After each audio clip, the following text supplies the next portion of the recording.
Assalamu alaikum dear viewers, welcome to my channel انوار علم و عرفان. انوار علم و عرفان میں ہم ایک اور سیریز شیئر کر رہے ہیں علماء اور مدارس.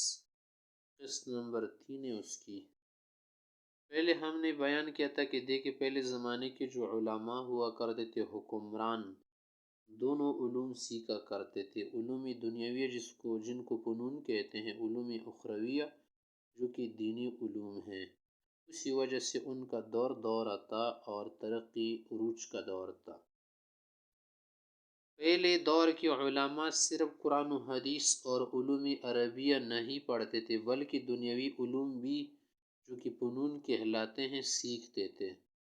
پہلے دور میں جو ہمارے علماء گزرے ہیں ورنہ ان کی تاریخ بھی پڑھی جا سکتی اگر کسی کو اس بات کا یقین نہ ہو یا اسے سمجھ رہا ہو نہیں کہ شروع دور سے اسی علماء صرف دینی چیز سے سیکھتے ہیں اور سفید گنبد میں رہتے ہیں. تو یہ بات بہت غلط ہے، ایسی کوئی بات نہیں ہے. سارا کچھ آپ کے سامنے آ جائے گا. پہلے دور کے جو علماء ہوتے تھے وہ صرف قرآن نہیں سیکھتے تھے، جیسے کہ بعد کے دوروں میں کچھ ہو گیا. جب انگریز ہندوستان میں آیا تو بہت کچھ بگڑ گیا. پھر اس کے بعد علماء صرف قرآن و حدیث سیکھنے لگے، عربی علوم پڑھنے لگے. ٹیکنالوجی کو اور دنیاوی علوم کو علماء نے چھوڑ دیا اور اس طرح کرنے میں مسلمانوں کو بڑا فراڈ ہو گیا. مسلمانوں بھی بہت ساری اقوام اور خصوصاً جو ان میں سے دینی طبقے سے متعلقین تھے انہوں نے تو بھی کیا کر دیا، ٹیکنالوجی کو پش پش ڈالا. ہم آپ کو آگے بتانے جا رہے ہیں کہ دیکھ لیں مہارت علوم جدیدہ.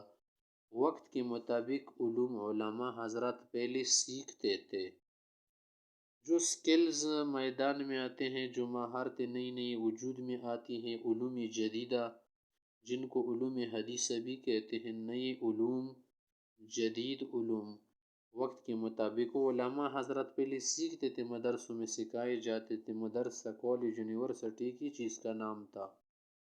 کافر قومی کوئی چیز جب ایجاد کرتے تھے اس دور میں تو اس دور کے علماء، اہل دین اور مجاہدین حضرات اس کے خلاف توڑ پیش کرتے تھے. توڑ کے لیے وہ کیا کرتے تھے، کوششیں کرتے تھے کہ اس کے خلاف کوئی توڑ لائے، اس کے خلاف توڑ والی چیز بناتے تھے. وہ حضرات ٹیکنالوجی سے بھرپور فائدہ اٹھاتے تھے کہ آئندہ ایسی چیزیں ہوگی جن کو اب تم نہیں جانتے.